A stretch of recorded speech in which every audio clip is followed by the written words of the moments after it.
जी, सबसे पहले तो सब जम्मू कश्मीर वासियों, कटरा वासियों को बहुत बहुत बधाई।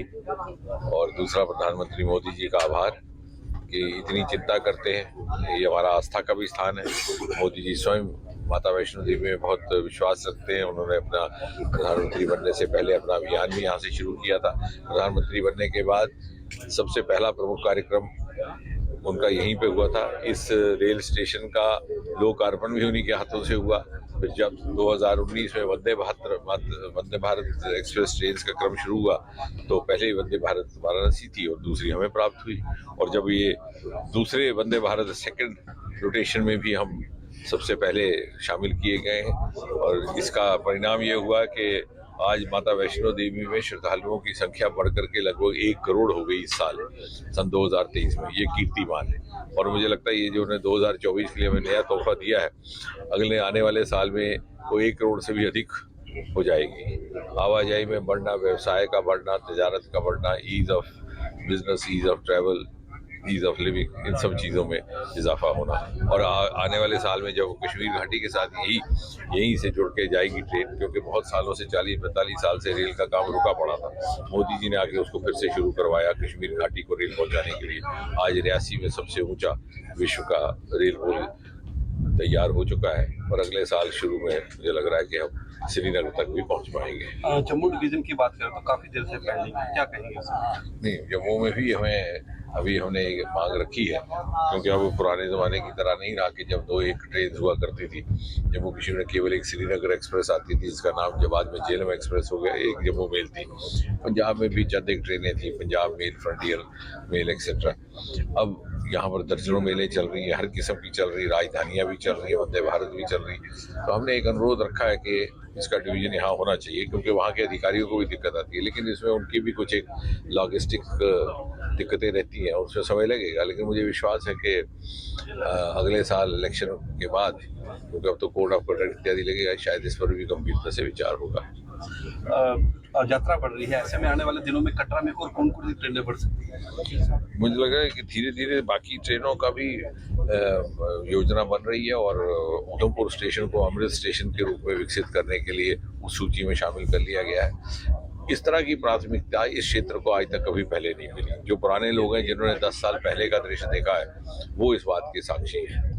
आपके अगुवाई में एक्सप्रेस वे कटरा पहुंच रहा है और किस तरह से देखते हैं कि कितनी यात्रा, कितने मतलब कितने घंटे में एक्सप्रेस भी अगले साल तक पहुंच जाएगा, तो यातायात का एक दूसरा विकल्प रहेगा। यानी कटरा से अगर आप वंदे भारत लें तो 7-8 घंटे में दिल्ली, और एक्सप्रेस का रेल ले तो तब भी 7 घंटे में। और ये चॉइस आपकी। और 2 वंदे भारत है आपके पास, इसमें सुबह जाना चाहे तो सुबह भी जा सकते हैं, दोपहर को जाना चाहे दोपहर। और जहाँ तक एक्सप्रेस है तो जब भी मर्जी अपनी गाड़ी उठा के चले। यानी इतनी जब सुविधा हो जाएगी तो स्वाभाविक है व्यापार को ही बढ़ावा मिलेगा।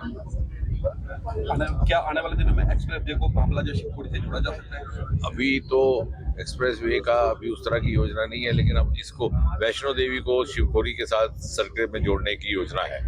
अभी हमारी अगर हेली सर्विस शुरू जाती है, हेलीकॉप्टर सर्विस, तो वैष्णो देवी से सीधा कटरा से हेलीकॉप्टर के जरिए शिवपुरी, तो यात्रियों को ये सुविधा रहेगी। वैष्णो देवी में रोपवे लगने जा रहा है, लेकिन स्थानीय लोगों द्वारा कुछ उसको अलाइनमेंट को लेकर कुछ मांग की जा रही है, वो तो खैर वो चर्चा की थी बातें हैं, और धीरे धीरे उस सबका समाधान हो जाएगा। ठीक है, थैंक यू जी। दूसरी वंदे भारत ट्रेन कटरा से आज शुरू हुई है, किस तरह से देखते हैं? सबसे पहले तो मैं प्राइम मिनिस्टर मोदी, नरेंद्र मोदी को धन्यवाद देना चाहता हूँ। साथ ही साथ डॉक्टर साहब को भी धन्यवाद देना चाहता हूँ कि ये जब पहली वंदे भारत लगी थी तो हमें वो सबक मिला कि जो पहली ट्रेन थी वो कटरा के लिए पहली वंदे भारत आई। और कटरा की यात्रा को देखते हुए, माता वैष्णो देवी के श्रद्धालुओं को देखते हुए, एक बड़ी तभी से एक डिमांड थी कि एक ट्रेन जो है वो कटरा से दिल्ली की तरफ चले और वो यात्री को फैसिलिटेट करे। और उसी के नतीजे में डॉक्टर साहब ने ये बड़ी प्रयास किया और प्रयास करने के बाद हमें आज दूसरी वंदे भारत मिली है। इसमें मैं कहता हूँ कि ये यात्री जो भवन में आने वाले हैं उनके लिए और ख़ासतौर पर स्थानीय लोगों के लिए भी ये एक बहुत ही इम्पोर्टेंट बात थी और ये बहुत ही खुशी की बात थी। आज मैं इन सबको धन्यवाद देना चाहता हूँ। साथ ही साथ माता वैष्णो देवी श्राइन बोर्ड को भी धन्यवाद देना चाहता हूँ कि उनकी भी एक एफर्ट्स थी कि यात्रियों को कंफर्ट्स देने के लिए ये ट्रेन यहाँ पे एक और लगे। यात्रा जो है बढ़ रही है, अब 95 लाख के करीब श्रद्धालु पहुंच रहे हैं। ऐसे में वंदे भारत का होना, क्या मानते हैं कि अगले साल जो है 2012 का 1 करोड़ 4 लाख का आंकड़ा पार होगा? मैं तो बड़ी दूर की तरफ देख रहा हूँ। ये जो आप कह रहे हैं कि अगले साल 1 करोड़ 4 लाख का होगा, मैं तो आने वाले 4-5 साल में जो जिस क्रम की कटरा में डेवलपमेंट आ रही है, उसमें चाहे नेशनल हाईवे की जो एक्सप्रेस वे है वो दिल्ली से लेके अमृतसर से होके कटरा तक के लिए जो है एक्सप्रेस हाईवे है, उसी के साथ कटरा का इंटरमॉडल स्टेशन जिसकी 923 करोड़ रुपए की डीपीआर बन रही है, उसी के साथ ताराकोट मार्ग पे, ताराकोट से लेके ऊपर भवन तक के लिए जो प्रपोज किया है उन्होंने कि वहां पे गंडूला लगे, जिसपे अभी कुछ झगड़ा है कि वो कटरे के इंटरेस्ट को वॉच करके वहां पे लगे, वो है। इसी तरीके से जो माता वैष्णो देवी श्राइन बोर्ड ने घोषणा की है कि मिथाइल पार्क जिसकी कम से कम लागत जो है 500 करोड़ रुपए की होगी, इसी तरीके से वहां पे जो शंकराचार्य का मंदिर है उसको डेवलप करने की बात हो। और उसी के साथ साथ एक और जो मसला है, सेंट्रल सरकार की तरफ से मतलब कि 25 स्टेट के लिए 40 जगह को चिन्हित किया गया है कि जो यात्रा टूरिस्ट की तरफ से यात्रा स्टेशन है उसमें माता वैष्णो देवी कटरा को भी किया गया है।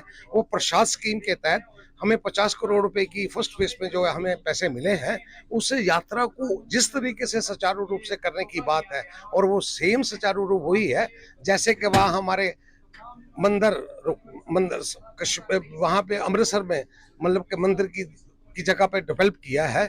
उसी तरीके से जो कटरा के आने वाला वक्त है 1-2 साल के बाद, 4 साल के बाद, मेरा ये कहना है कि ये यात्रा जो 1 करोड़ की आज हम देख रहे हैं, 2-4 साल के बाद जो हम 2 करोड़ की देखेंगे, और 2 करोड़ यात्री जो है साल भर में यहाँ दर्शन करने के लिए आएंगे। रोपवे की बात करें तो रोपवे को लेकर कुछ खींचातानी चल रही है, क्या कहेंगे पूरे मामले में? बिल्कुल ठीक है, रोपवे लगना चाहिए, ये एक बड़ी प्रिंसिपल सबने माना और मेरी पार्टी का ये स्टैंड है, लगना चाहिए। और उस एंगल से लगना चाहिए जो हमें थोड़ा सा खतरा है इस बात का कि ऐसा ना हो कि जिससे कटरा के लोगों के हित जो है उनको कोई फर्क पड़े। हमारा ये कहना है कि स्टेक होल्डर्स जितने हैं, और जैसे माता वैष्णो देवी श्राइन बोर्ड ने माना भी इस बात को लेके है कि हम बात करके फिर लगाएंगे। और मेरा जो अपना इंडिविजुअल तौर पे बात कहने की है, अगर ये लगे तो ये कटरा से क्यों ना लगे, और कटरा से लगे तो फिर योगाश्रम से क्यों ना लगे। अगर योगाश्रम से लगे, एक तो वहां पे जो धीरेन्द्र ब्रह्मचारी की जगह थी वो मेरे हिसाब से सरकारी तौर पे वो के लिए ही थी, और वहां से अगर लगे तो फिर जो माता वैष्णो देवी के रास्ते की पूर्ण आस्था हमारी बाणगंगा शांति वो जो है चन्न पादुका है, वहां से होते हुए शंकराचार्य मंदिर से होते हुए अगर फिर ऊपर के लिए जाए, जिससे कटरा की सेंट्रिटी भी बरकरार रहेगी, और जो यात्रा की भावना है यात्री को कि हम बाणगंगा से होते हुए चन्नपादुका से होते हुए ऊपर क्यों जाएं, वो भी ठीक होगा। हमारा यही मानना है कि कटरा के स्टेक होल्डर्स की बात को सुनते हुए माता वैष्णो देवी श्राइन बोर्ड फैसला करे, और इस फैसले के तहत लगे और जरूर लगे।